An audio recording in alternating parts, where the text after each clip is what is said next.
तो दोस्तों middle east से इस वक्त सबसे बड़ी और खौफनाक खबर आ रही है।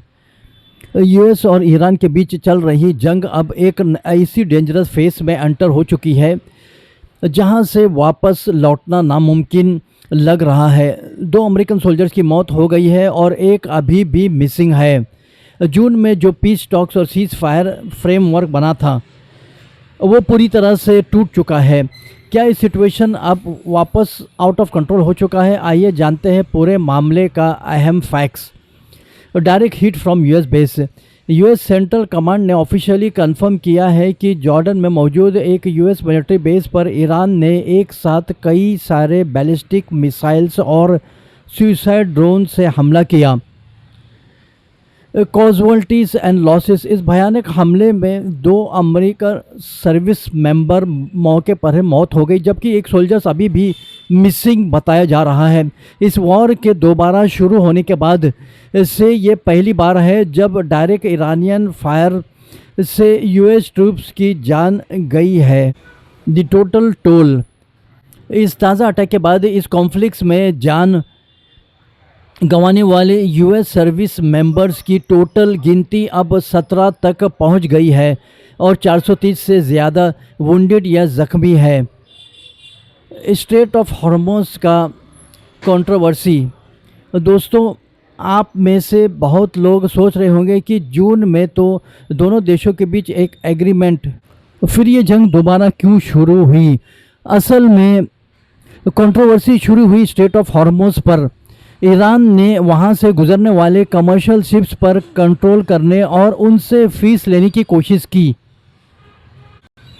जब ईरान ने कमर्शियल शिप्स पर अटैक किए तो यूएस प्रेसिडेंट डोनाल्ड ट्रंप ने साफ कह दिया कि द ट्रूस इज़ ओवर, यानी सीज फायर अब ख़त्म हो चुका है। और तभी से दोनों साइड्स ने एक दूसरे पर हैवी बॉम्बार्डमेंट शुरू कर दी है।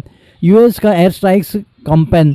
अपने सोल्जर्स की मौत का बदला लेने के लिए यूएस मिलिट्री ने पिछले 8 कंसेक्यूटिव नाइट्स यानी 8 रातों से लगातार ईरान के मिलिट्री बेसिस, लॉजिस्टिक सेंटर्स और वेपन्स डेपोस पर तबाही मचा रखी है।